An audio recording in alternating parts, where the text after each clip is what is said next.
Today's show is sponsored by FlexiSpot. Run the VO. So, people, today's show is sponsored by FlexiSpot, the leading kinetic furniture movement across the world. 100% recyclable materials are used to build all of their furniture. Over 1,000 businesses are using FlexiSpot, and they're the top rated standing desk by Tech Radar 2 years in a row. Now, people, the E7 Pro is a beast of a desk. Big, sturdy, can take over 160 grams of weight on it, people. I've actually laid on this just to test it. It's pretty good. The best thing about it is this little gadget here, people. If you want to stand up, get involved in the game, get more hyped, feel like you're in the game, you're at the stadium, press that button to move it up. And when you want to bring it back down, just bring it back down, get back to a nice professional level. If you're sitting there, brilliant for streamers, brilliant for the office, and an absolute beast of a desk, people. Get involved with the E7 Pro. As for the next thing, the chair, the ergonomic BS14, people. Adjustable, breathable with the mesh, and a lovely headrest here as well. I'm watching Arsenal play football this season. You might need the headrest, people, because they've been like a cure for an insomnia this season. And you know what? Actually, at times I've almost been half asleep in this chair. It's all about the ergonomic lumbar support at the back of the chair to give you that little bit of support. As you get older, people, you need these little things. I had a basic leather chair before. It was okay, but then starting to get a little bit of pain in the lower back when you're streaming for 3 or 4 hours. That lumbar support is a game changer, people. Get involved. The BS14 and the E7 Pro. Click the link in the description below, and shout out to today's sponsor, FlexiSpot. Shout out to FlexiSpot, man, running that proper chair and that table. If you want to use it, use the links in the description below. There's currently a sale on the website now. Click the links in the title to get your discount. They got a spring sale on. And to be honest, watching Arsenal play at the moment, you might need that headrest. You might need that lumbar support, because honestly, this team will get you to sleep. Anybody who struggles to sleep, watch Arsenal play football. You will be sleeping within minutes, people. No problem. Let me use the headrest on my chair anyway, man. Shout out FlexiSpot. Let's talk about today's game, people. What was that? What was that today? I got up this morning and I thought, Man United Arsenal, it's a bit of a dead rubber. As the day went on, I thought, it's Man United Arsenal though. I'm still hyped. I remember Vieira and Keane, Yap, Stam and Campbell, Van Nistelrooy and Henry, Ferguson and Wenger. Let's watch a proper game. No, maybe we can't expect it from Man United. They're struggling. They're in transition. New owners, new manager, new players. They're a mess at the moment. What's our excuse? What's our excuse? We're missing 2 players. Saka and Havertz. We don't rate Havertz anyway. So effectively, we're missing Saka. Martinelli on the bench, but some people rate Trossard higher than him. So what's our excuse for that performance? Arsenal today lost 1-1 against Manchester United. I'll say it again louder. Arsenal lost 1-1 against Manchester United today. Oh, but you can't lose a 1-1 draw. No, we lost. We are the losers who walked off the pitch, not them. They had an 18-year-old centre-back that was playing in our youth team at centre-back, who actually looked better than the £40 million Italian international that we had at left-back today. Calamari. Calamari at left-back. Calamity. Ricardo Calamity at left-back.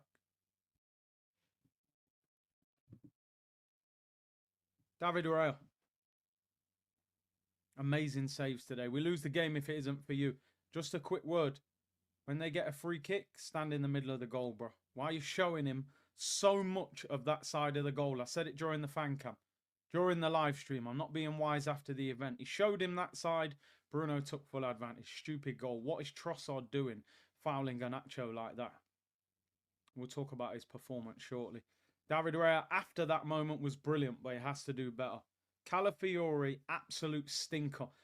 Poor signing. Let's just say it as it is. Yeah, but he's scored some big goals going forward. He's a left-back. Defend first, then tell me what you can do going forward. It's not like he's generational on the ball. It's not like he's an absolute world beater. He's just a chaos merchant. It's like a dog coming out the traps at Wolfenstein, chasing after the hare. Gabriel, Saliba, Timbot, well done. Excellent performance defensively. Didn't have a lot to play against, but those three were solid. Partey, average today, I thought. Let's talk about the captain. The leader. The armband. 240 grand a week. Ex-Real Madrid. Hair flicks. Snot flicks. Pillar foot. Bruno got a free kick 25 yards out. Said if this goes over the wall, he scores. Odegaard gets a free kick 25 yards out. He basically massaged the Manchester United wall. He had so little shot power, it was unbelievable. Talented player, no doubt about it. Clutch moments, no. Big games, especially away from home, not anymore. Stats are dreadful. Flat as to deceive. Shouldn't be the captain. Gabriel or Declan Rice should be the captain. Don't compare Odegaard to Mesut Ozil. That guy turned up in big games for Arsenal and Real Madrid. Maybe not at the end at Arsenal, but he's a top player. We could all see it. Odegaard, you have got to step up, bro, because I actually think you're a very talented footballer. But these performances are way off it. Way off it. I actually think the armband's hindering him. I don't think it's helping him at all. He can't shoot. He's got no shot power in that left foot. What's happened to him? He was scoring 25-yarders 2 years ago. Now he can barely reach the goal. Shocker again from him. Declan Rice today. I misread a situation today. And I held my hands up on the watch along. And I'm going to repeat it here. Declan Rice played well today in the second half. First half he was all right. Scored a fantastic goal. Brilliant goal. When he did the celebration, I said, yo, I love that celebration. He was telling United fans, calm down and shushing him. When he was taking the corner, you could see United fans abusing him. Remember, United were linked with him before he came to Arsenal. Then when I thought about it, I thought, okay, I like the celebration. But then, bro, you scored an equaliser at Old Trafford against the worst Man United team I've ever seen. There's 16 minutes of normal time to go. And instead of running to the goal, picking up the ball, running to the corner, running to the centre circle and saying, come on, lads, let's win the game, you're shushing Man United fans running to the corner flag. What are we doing it? That's West Ham mentality, bro. Because West Ham are used to being the inferior team at Old Trafford and happy with a point. This is Arsenal. We're meant to be in a... I'm not even going to embarrass ourselves by saying title race, because it isn't a title race, but we're meant to be competing near the top of the league is the best I can word it. You're shushing United players. Again, where's Odegaard? Odegaard should have ran over, grabbed him, said, stop that, get the ball, get to halfway line. Well, this ain't West Ham, bro. So I misread it, and he misread it. Sometimes football's an emotional game. I understand that. You get caught in the moment. You're being criticised by the away fans. Sure, that. I like the celebration, but I think you chose the wrong moment. You do that if you're making it 2-1. You don't do that making it 1-1 against a very, very poor Man United team. However, Rice played very well. Waneri, tough day at the office. Dallo made life difficult for him. They doubled up on him. It didn't work for him. You're 17. You'll have those days. Trossard. I call him Stella or Trossard. At first it was a joke. Now I'm suspicious. I'm sure you've all at some stage played in a Sunday League game or watched a Sunday League game. And, you know, it's bad. It's on a pot. There's probably a few guys who went out last night, had a few drinks. That, you know, you can still smell the alcohol on them. They can barely run. Trossard played like that today, which is why I call him Stella or Trossard. He was absolutely awful today. And I mean, like, beyond belief awful. Gives away the free kick for the goal. Did you see that shot he had in the second half where it just p-rolled on the floor? Honestly, why can't Arsenal players shoot from outside the penalty area? It's crazy. Trossard, for me, needs to go home and start learning Arabic.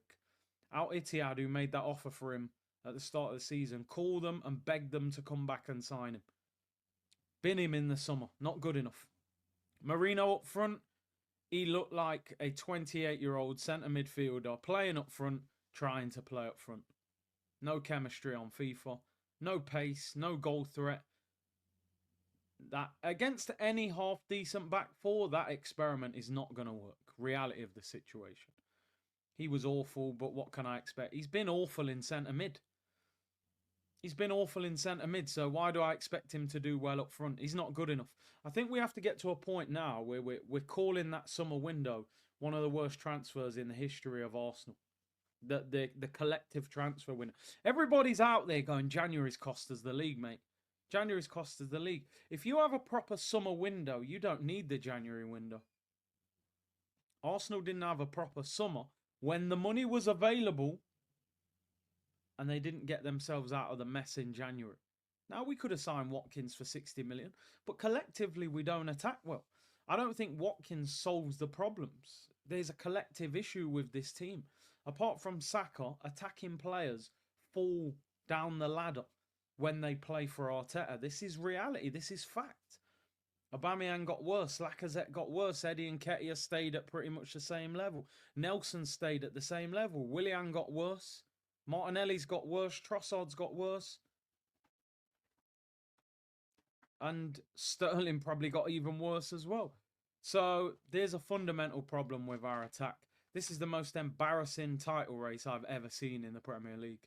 Title race over before the Carabao Cup's been played in the final.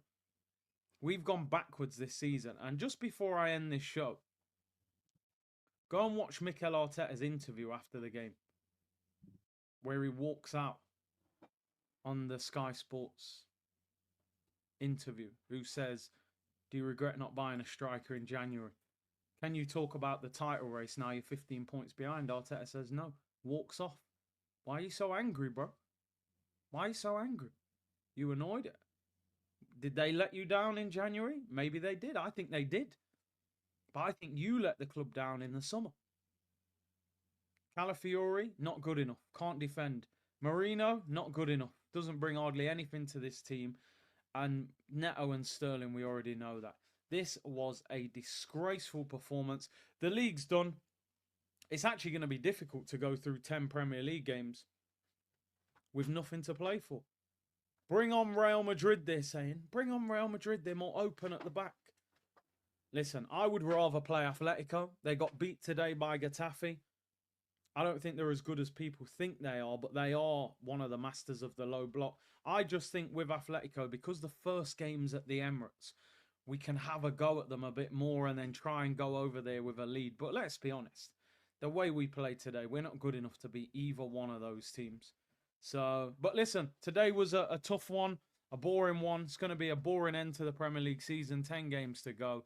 PSV next, people. Yeah, can't wait for that one. Bring a pillow, bring a quilt. Shout out to FlexiSpot. I'll be using the headrest on Wednesday night, people. We've lost 1-1 to Man United. Figure that one out. Take care, everyone. Bless.